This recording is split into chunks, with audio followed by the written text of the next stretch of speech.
Mga katikya, isa po sa ating mga masugid na tagapanood ang may ganitong katanungan. Sir, seaman ako dati. Pinakamalaking barko naman i-vlog mo. Sure, salamat sir. Naalala nyo ba yung bangkang papel sa panahon ni President Gloria? May mga bata nagpadala sa atin ng sulat tapos pinaanod nila sa Ilog Pasig sa pamamagitan ng bangkang papel. Kagaya ng kwento ng bangkang papel sa panahon ni Ate Glo, yung ating kasagutan sa katanungan ni Kurikong TV ay sinulat natin sa isang kapirasong papel at ginawa rin nating bangka at ipapaanod papuntang South Korea. Oh, ito na yung sagot. Sinulat ko dito sa maliit na papel.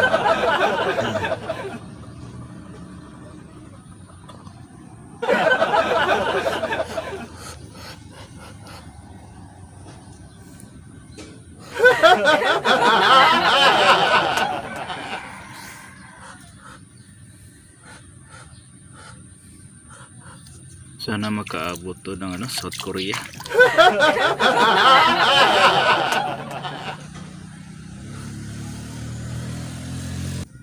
Kaya lang dahil sa layo ng South Korea ay nalunod yung bangkang papel. Kaya panoorin nyo na lang to. Maraming dambuhalang barko sa mundo at sila ay nahahati sa iba't ibang klase o uri.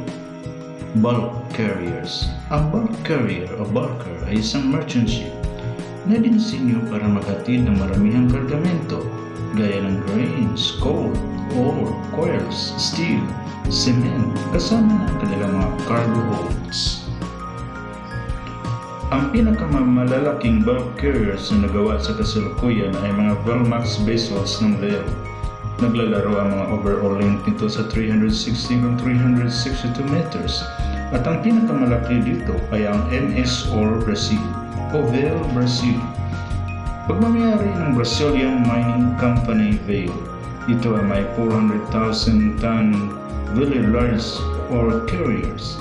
Siya ay nakahakot ng mga iron ore mula Brazil patungong Asia at South Africa. May overall length na 362 meters, gross tonnage na 190,980 at ito'y gawa ng Daewoo Shipping ng South Korea. Oil tankers. Ang oil tanker ay tinatawag ding petroleum tanker. Ito rin ay naghahakot ng maramihang kargamento ng langis at kalentulad ng mga produkto. Ito ay nahati sa dalawa, ang crude tankers at product tankers. Ang pinakamalaking oil tanker sa mundo ay ang 1979 Seawise Giant na kalaunan ay tinawag ding Happy Giant at Cherry Viking noong 1991. Knock Navies noong 2004 at Monk noong 2009. Ito ay gawa ng Sumitomo Heavy Industries Limited ng bansang Japan. Ito may overall length na 458 meters, gross tonnage na 260,941 at kaya magkarga ng 4.1 million barrels ng crude oil. Aircraft carriers. Ang aircraft carrier ay isang barkong pandigma na nagsisilbing pandagat na airways. Ito ay nagkakarga at nag-aaramas ng mga aircraft para sa isang digmaan. Ang dating pinakamalaki sa kasaysayan ng aircraft carrier ay ang USS Enterprise ng US Navy. Ito ay may overall length na 342 meters. Nuclear powered kaya ang range niya ay unlimited for 20 to 25 years. Gawa ito ng Newport News Shipbuilding, kaya magkarga ng 5,828 katao at 60 to 90 aircrafts. Subalit 2012 pa ito nag-out of service. Ang kasalukuyang pinakamalaki sa mga aircraft carrier ay ang USS Gerald R. Ford. Nagawa pa rin ng Newport News Shipbuilding. Ito ay may 25 decks at may taas na 76 meters. At dahil nuclear power, hindi ito limitadong maglayag sa loob ng 20 to 25 years. May overall length na 333 meters. kaya maglula ng 4,539 katao at 75 to 90 aircrafts.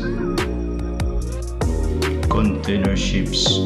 Ang container ship ay isang cargo ship na nagkakarga ng mga truck-size intermodal containers.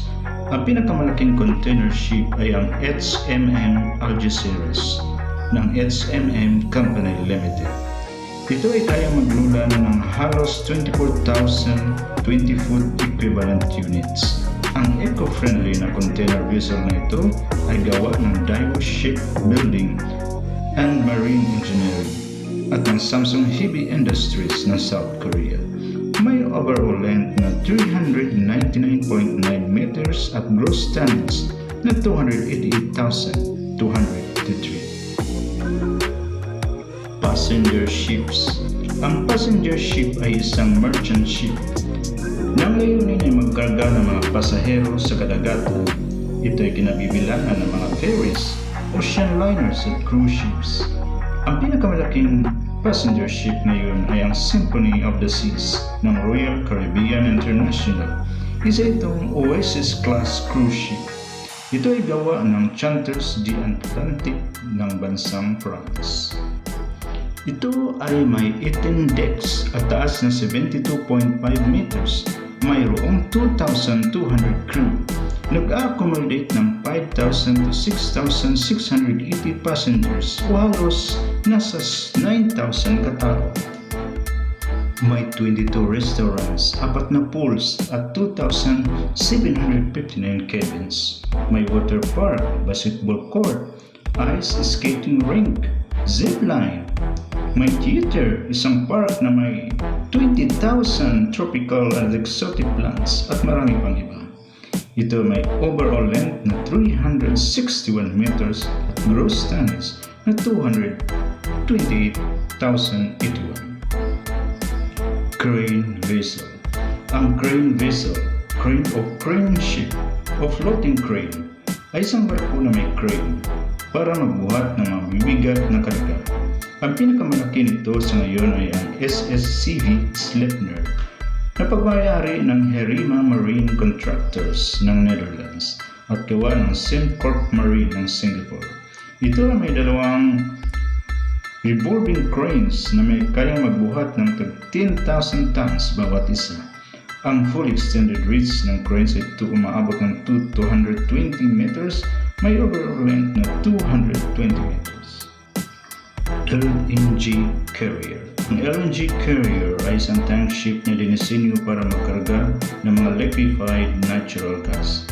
Pinakamalaki dito ay ang Musa, isang Q-Max LNG carrier na pinapatakbo ng Qatar Gas 2. Gawa ito ng Samsung Heavy Industries ng South Korea. May gross tonnage na 163,922 at overall length na 345 meters. Marami pang klase ng barko sa mundo. Ang ipinapakita lamang natin ngayon ay mga klase ng barko na talagang malalaki ang ori nito. Yung mga ipinapakita natin mga dambuhalang barko ay batay po yon sa kanilang klase. Bawat klase po ng barko ay ipinapakita natin kung ano yung pinakadambuhala sa kanila. Ngayon, kung tinatanong nyo kung ano yung pinakadabuhala sa kabuuan ng mga barko na yon, actually po nasa hanay po ng mga oil tanker ang mga dambuhalang barko. Yung Seawise Giant na pinakadambuhala sa nila, pag itinayo yan, alos kasing taas ng Petronas Tower sa Kuala Lumpur, Malaysia. Kaya lang, nag-retire na po ang Seawise Giant, na scrap na po yan, at yung mga kasunod niya na mga tag 400 meter plus din, nakita nyo sa screen, yan po na-scrap na rin. So nag-retire na. Yung natitira sa kanila, yung in-service na oil tanker na pinakamahaba ay ang TI class, na kung sana ay nasa 380 meters. Kung ang pag-uusapan natin ay yung active in service, Hindi lang po yung haba, isama na rin po natin yung width, yung height, tons. Ang naituturing po nating pinakadambuhala sa ngayon ay ang Symphony of the Seas, isa pong passenger cruise ships. Ngayon kung isali natin yung mga nag-retire na, ang maituturing talaga ay ang Seawise Giant, the largest ship ever built. Marami pong salamat sa inyong panonood at nais ko pong liwanagin ang mga tala na ito ay base po sa ating na-research at maaaring ito ay may kaunting pagkakamali. Maaari nyo i-comment sa baba kung mayroon kayong nais ituwid. Maraming pong salamat sa inyong panonood at hanggang sa muli.